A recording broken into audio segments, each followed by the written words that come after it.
আগামী 15ই মার্চ 2026-এর জন্য মার্কেট বিশ্লেষণ। প্রথমে দেখব ডিসিএক্স 76 পয়েন্ট প্লাস, 591 কোটি টার্নওভার, এর মধ্যে ছিল 44 কোটি ব্লক মার্কেট ট্রানজ্যাকশন। আমরা এই ভিডিওতে টোটাল মার্কেটটাকে সামনে নিয়ে আসবো, যাতে ইনভেস্টরদের কী করণীয় মোটামুটি একটা আইডিয়া নিতে পারে এবং কিভাবে ট্রেড করতে হইতে পারে আগামী কার্যদিবসে, সেই বিষয়টা আমরা তুলে নিয়ে আসবো এই ভিডিওতে। প্রথমে দেখব পজিটিভ পাবলিক সেন্টিমেন্ট, কি কি পজিটিভ বিষয়গুলো আমাদের মার্কেটে রয়েছে আগামীকালের জন্য। আরএসআই 52 পয়েন্ট, এটা ডেফিনেটলি একটা পজিটিভ মার্কেটের জন্য। 52 পয়েন্ট খুব ভালো জায়গা। 591 কোটি টার্নওভার, ভালো টার্নওভার। এরপরে যেটা দেখব, ঈদের আগে সেল করে টাকা উইথড্র করা যাবে না। এটা হলো আগামীকালকের জন্য সবচেয়ে বড় পজিটিভ পাবলিক সেন্টিমেন্ট, অর্থাৎ ইনভেস্টর ধরেই নিয়েছে যেহেতু সেল করে টাকা উইথড্র করা যাবে না, তার কারণে এখানে সেল প্রেশার আসবে না। এটা হলো সবচেয়ে বড় পজিটিভ পাবলিক সেন্টিমেন্ট এবং এটার উপর বেস করে আগামীকাল মার্কেট পজিটিভ হয়ে যেতে পারে। এছাড়া যে বিষয়গুলো পজিটিভ না, সেই বিষয়গুলো আমরা হিসেবে নিয়ে আসবো। তার মধ্যে রয়েছে 6 কার্যদিবসে 591 পয়েন্ট ফল করেছিল, যেটা 4 কার্যদিবসে 359 পয়েন্ট রিকভার করে দিয়েছে মার্কেট, এবং পরপর 4 দিন মার্কেট পজিটিভ। এটা আমাদেরকে শেয়ার বাই করার আগে আমাদেরকে এটাকে কনসিডারেশন নিয়ে আসতেই হবে। এছাড়া মার্কেটে যে গত কার্যদিবসের লাস্ট 1 থেকে 1.5 ঘন্টা 80 পয়েন্টের উপর গিয়ে মার্কেট টিকে থাকতে পারছিল না। এ ধরনের একটা মার্কেট আমি দেখেছিলাম, যেটা হলো যে 400 কোটি টার্নওভার প্রথম 1 ঘন্টার মধ্যে 30 পয়েন্ট 31 পয়েন্ট মার্কেট প্লাস। তো মার্কেটের টার্নওভার বাড়ছিল, কিন্তু মার্কেটে 30 পয়েন্ট 31 পয়েন্টকে অতিক্রম করে মার্কেট উপরে উঠতে পারছিল না।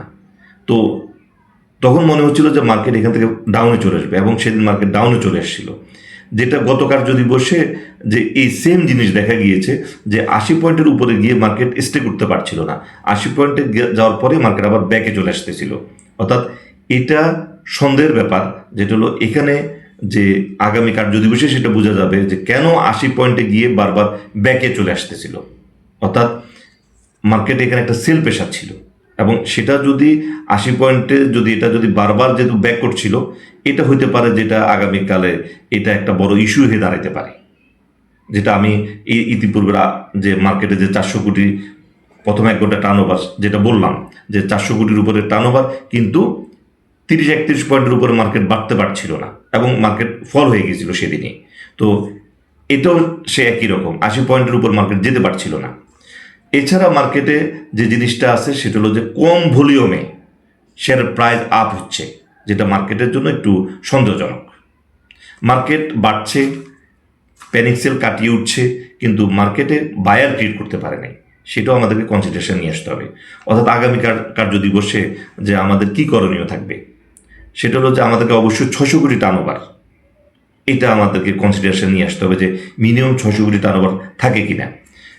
পাবলিক সেন্টিমেন্টের একটা বিষয়, যেটা হলো যে ঈদের আগে সেল করে টাকা উইথড্র করা যাবে না, এটা পজিটিভ। কিন্তু ঈদের আগে যে বিদেশে চলে যাওয়া কিংবা ঢাকার বাইরে চলে যাওয়া, অর্থাৎ পাবলিক সেন্টিমেন্টটা যদি মার্কেট থেকে যদি ঈদের দিকে চলে যায়, সেক্ষেত্রে বায়ার যদি কমে যায়, সেক্ষেত্রে কিন্তু সেলার স্ট্রং হয়ে যেতে পারে। এই জিনিসটাকে আমরা কিন্তু ইগনোর করে যাব না। অর্থাৎ আগামী কার্যদিবসে আমাদের যে মূল যে ফোকাস, সেটা হলো যে আমরা মিনিমাম 600 কোটি টার্নওভার আমরা দেখে এন্ট্রি দেওয়া, এবং মার্কেটের যে পজিটিভ যে দিকগুলো আছে, 52 পয়েন্ট আরএসআই এটা ভালো, 591 কোটি টার্নওভার সেটাও আমাদের জন্য পজিটিভ, ঈদের আগে টাকা তোলা যাবে না সেটাও পজিটিভ। এছাড়া যে বিষয়গুলো, যেটা হলো পরপর 4 দিন মার্কেট বেড়েছে, 359 পয়েন্ট মার্কেট রিকভার করেছে, এটা আমাদেরকে চিন্তায় নিয়ে আসতে হবে। আমাদেরকে এন্ট্রি দেওয়ার সময় এই বিষয়গুলো আমাদেরকে সামনে নিয়ে আসতে হবে।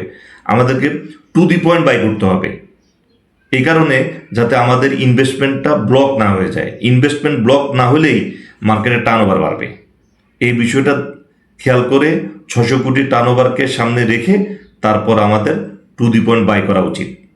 অর্থাৎ আমরা যদি 1 দিন 2 দিন যদি আমরা বাই না করি, সেটা মার্কেটের জন্য কোনো খারাপ কিছু বই নিয়ে আসবে না, কিন্তু আমাদের ইনভেস্টমেন্টটা যদি ব্লক হয়ে যায়, লসে চলে যায়, সেটা মার্কেটের টার্নওভার কমিয়ে ফেলবে। সেক্ষেত্রে ডেফিনেটলি বুঝে শুনে টু দি পয়েন্ট বাই করা উচিত এখানে, কারণ মার্কেটে পরপর 4টা গ্রিন ক্যান্ডেল, সেটা মার্কেটে ভাবার বিষয়। তো আজকের আলোচনা এই পর্যন্ত, ধন্যবাদ।